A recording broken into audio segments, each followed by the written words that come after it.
2, 1.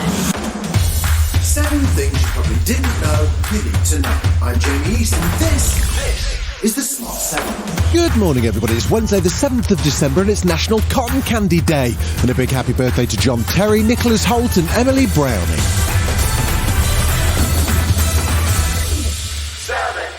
Christmas is coming, and so are the strikes. In just 2 weeks' time, there's going to be a mass walkout of thousands of ambulance workers and other NHS staff. 3 unions are coordinating action on the 21st and again on the 28th, whilst accusing the government of ignoring pleas for a decent pay rise. A nursing strike's due to happen around the same time.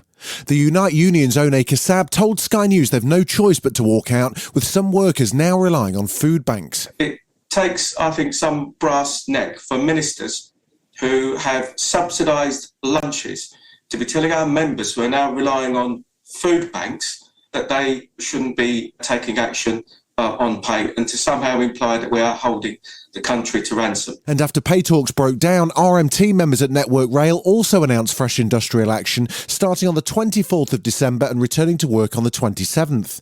Downing Street says planning meetings are underway to try and reduce the impact. But RMT General Secretary Mick Lynch warned that whilst the train operators make big profits, his members will lose a lot of money. This is the most peculiar and perverse industrial dispute you will ever come across, because the people that I'm negotiating with don't suffer any detriment whatsoever. Their lifestyles and their lavish salaries continue, and this government is corrupting business in this country. The Transport Secretary Mark Harper called the announcement incredibly disappointing and said the government had played its part. The government's done what it did, which is facilitate a new improved offer, which I think most people will think that if the response to that is to call more strikes, I think people will think the RMT is not being reasonable. Strep A claimed the life of a 9th young child in the UK on Tuesday, a 5-year-old in Belfast. Stella Lily McCorkingdale's primary school described her as very bright and talented.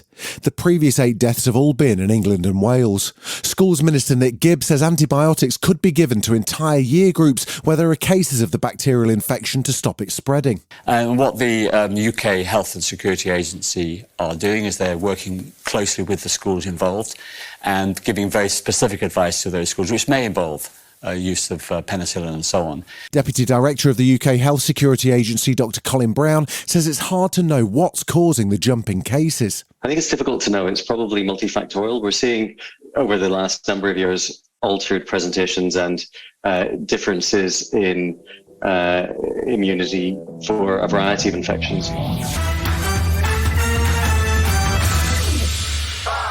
There are calls for the Prime Minister to suspend a Tory peer over allegations about a PPE contract awarded to a firm she's been linked to. Baroness Michelle Mone says she's taking a leave of absence from the House of Lords to clear her name. In the Commons, Health Secretary Steve Barclay has defended ministers over claims they sourced faulty protective gear during the pandemic. This was an international competition with countries competing for very scarce resources. It is also the case that over 19,000 companies were offering PPE. Only 2,600, Mr Speaker, passed initial due diligence checks.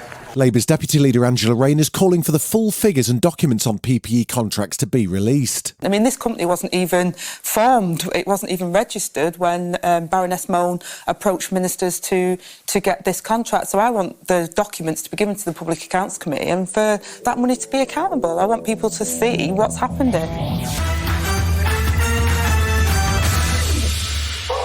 Russia has aimed another wave of airstrikes at the power infrastructure in Ukraine with fresh warnings of emergency blackouts. It's the 8th time in as many weeks that Moscow's fired a barrage of missiles at targets across the country. Officials in Kyiv say 4 people were killed in the latest attacks. The Ukrainians have also been busy as 2 Russian air bases appear to be hit by drone attacks hundreds of miles across the border. On Ukrainian Armed Forces Day, President Volodymyr Zelensky met with soldiers on the front lines. I wish you good health. I wish you and your loved ones all the best. This is what you defend today and give to us. Still to come on the Smart 7, Bono breaks Spanish hearts in Qatar, and Avatar 2 is finally getting its premiere. Right after this. Welcome back. 3, Tuesday's World Cup action saw the final set of the last 16 games finishing with a masterclass from Portugal, who hammered Switzerland 6-1. But it wasn't Ronaldo on the score sheet. He was dropped in favour of 21-year-old Gonçalo Ramos, who bagged a hat-trick and plenty of side-eye from Cristiano on the bench. Earlier in the day, 2010 champions Spain were knocked out on penalties by Morocco. The Moroccan hero was goalkeeper Bono. No, not the wrinkly rock star who probably wouldn't have saved 3 penalties, but Yassine Bono. The match finished goalless after extra time and Spain dramatically missed all 3 of their spot kicks, sending the North African side through to the quarter-finals. Here's that final penalty. Hakimi, their superstar fullback. What about that for a penalty? A monumental moment for Morocco. Penalty pain for Spain. The highly anticipated Avatar sequel finally had its world premiere in London on Tuesday night, more than a decade on from the original sci-fi epic. Kate Winslet joins the cast for Avatar: The Way of the Water, along with newcomers Michelle Yeoh, Vin Diesel and Edie Falco.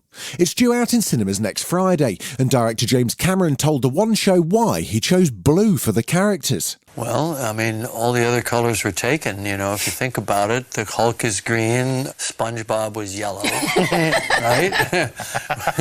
We're all various shades of pink and brown, and so pretty much blue was left. Blue.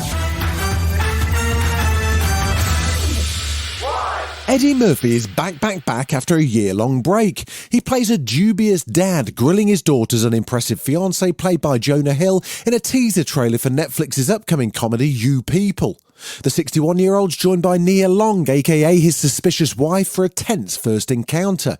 The scene is set in a chicken and waffle house, and the conversation quickly turns sour. It is so nice to meet you guys. What's going on? Tell me about life. How are you? How's work? So you want to marry my daughter? Yes. Yes, I do.